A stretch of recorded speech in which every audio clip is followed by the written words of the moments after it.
안녕하세요. 안젤라입니다. 우선 감사 인사부터 드리고 싶은데요. 드디어 제 채널을 구독해주시는 분이 1000분이 되었습니다. 사실 본업도 있고 또 독방 요가까지 하고 있다 보니 영상을 자주 업로드하지는 못해서 더욱더 감사한 마음인데요. 정말 감사드리고요. 그만큼 더 열심히 좋은 정보 드릴 수 있도록 노력할게요. 자, 오늘의 주제는 아이 유산균 먹이지 마세요 입니다. 오늘은 정말 자신있게 말씀드릴 수 있을 것 같아요. 이 영상 끝까지 보신다면 앞으로 유산균 사는 돈을 세이브 하실 수 있을 거예요. 아이 뭐 그거 얼마나 한다고 하실 수도 있겠지만 그 돈으로 여러분 더 맛있는 커피 사 드시거나 아니면 저처럼 여러분의 가치를 높이는 데 사용하시길 바랄게요. 젤라TV. 아이 영양제 많이 안 먹이는 집도 유산균 하나 정도는 대부분 먹이시더라고요. 왜 그럴까요? 여러분 왜 먹이세요? 그냥 좋다고 하니까?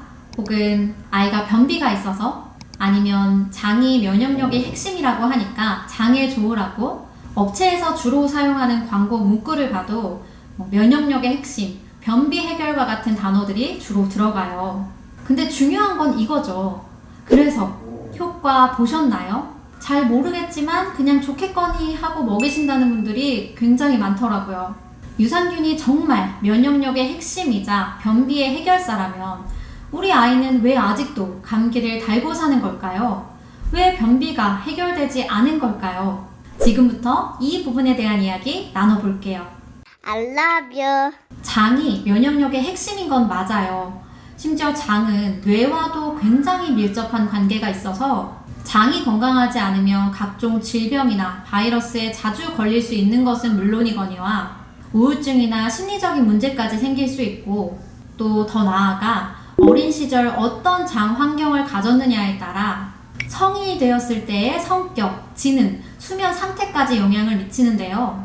이 말인즉슨 지금 내 아이의 장이 건강하지 않은 것이 이 아이가 성인이 될 때까지도 더욱 스트레스 잘 받고 예민하고 모든 것에 의욕도 없으며 잠도 잘 못 자는 사람이 되게 한다는 거예요. 어마무시하죠.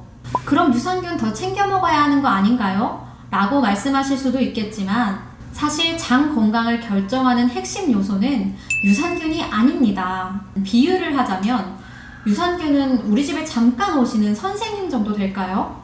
아시다시피 유산균은 장 내에 정착해서 살아가는 균이 아니잖아요. 발효식품 같은 걸 많이 먹었을 때 우리 몸에 잠깐 들어왔다가 사라지는 존재들인데요. 자, 잠깐 우리 집에 왔다 가시는 선생님이 우리 아이의 성격이나 생활습관 같은 육아 전반에 얼마나 영향을 미칠 수 있을까요?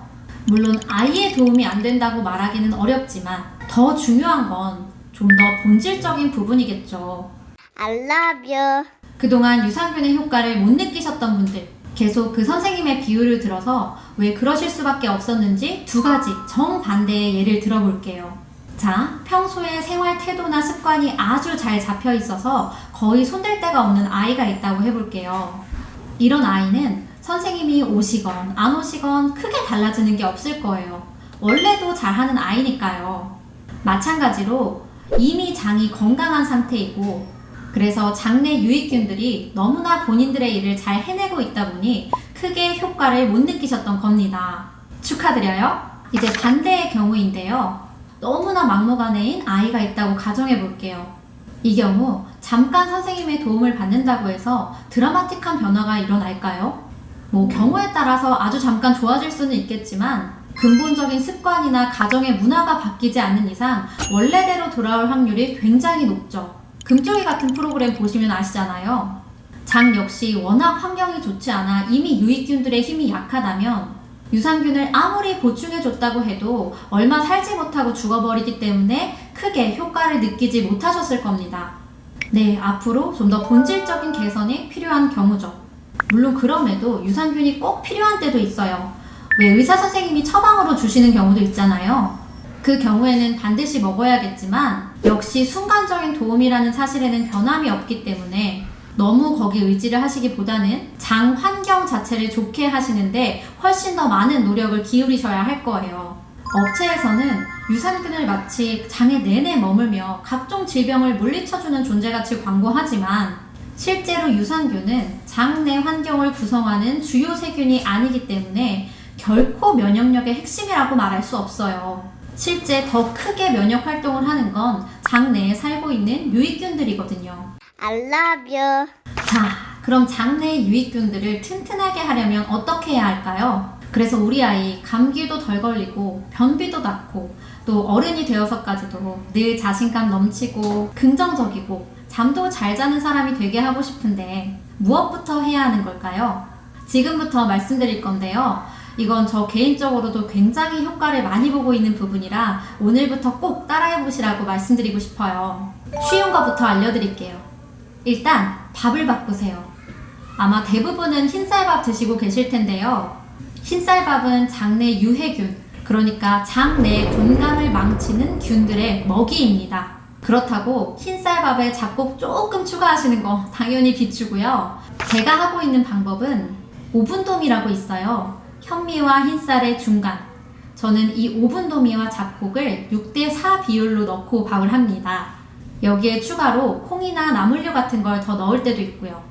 밥은 거의 하루도 빼놓지 않고 먹잖아요. 그리고 밥을 아예 안 하는 집은 아마 많지 않을 것 같아서 이거 하나는 꼭 해보시라고 말씀드리고 싶어요.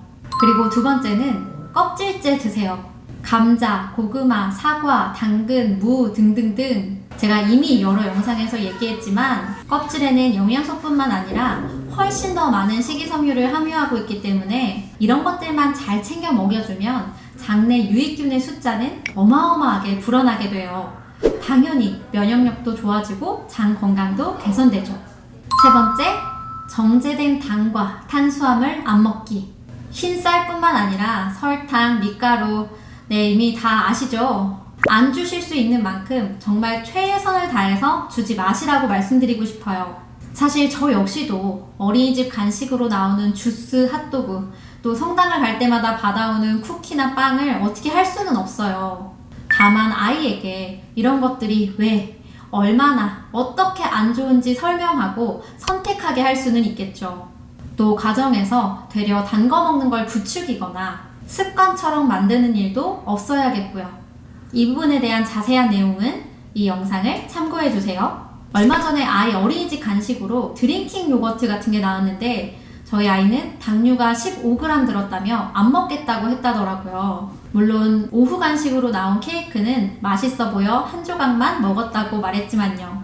넷째, 그래도 나는 유산균의 덕을 좀 보고 싶다 하시는 분들을 위한 방법인데요. 김치나 요거트, 낫또, 콤부차 등등 다양한 발효 음식을 드세요. 다양한 음식에는 다양한 균이 존재하기 때문에 또 그만큼 다양한 유해균을 물리칠 수 있기도 해요. 게다가 이런 음식들에는 유산균뿐만 아니라 다양한 영양소까지 고루 들어있다 보니 본질적으로 장내 환경과 면역력을 높이는데 훨씬 더 도움이 될 거예요. I love you. 자, 여러분 오늘 어떠셨어요? 유산균에 대한 정보 영상 같아서 봤는데 또 식단 잔소리라서 배신감 느끼고 계신 건 아니시죠? 부디 아니시길 바랄게요. 사실 제가 직업상 건강에 신경을 좀 쓴다는 분들을 주로 만나는데도 식단까지 신경 쓰시는 분들은 정말 보기가 힘들고요. 더 심각한 건 그런 분들마저도 칼로리나 영양소 정도에만 신경 쓰시지 미세 플라스틱이나 환경 호르몬, 또 장내 환경 같은 부분은 잘 모르시다 보니 즉석밥에 냉동 닭가슴살 같은 걸 전자레인지에 돌려 드시거나 특히 우리 아이들 시리얼에 우유, 식빵에 잼 정말 너무너무 많더라고요. 가끔 시리얼에 영양소도 들어있는데 괜찮지 않냐며 물으시는데 제가 너무 속상해요. 아무튼 오늘 제 영상이 부디 도움되셨기를 바라고요. 다음 영상은 커뮤니티 투표 결과에 따라 먼저 일어나도 혼자 책 보고 있는 저희 아이 비결을 공유하게 될 것 같은데요. 많이 기대해 주시고요. 구독과 좋아요, 댓글 많이 부탁드려요. 새해 복 많이 받으세요. 안녕!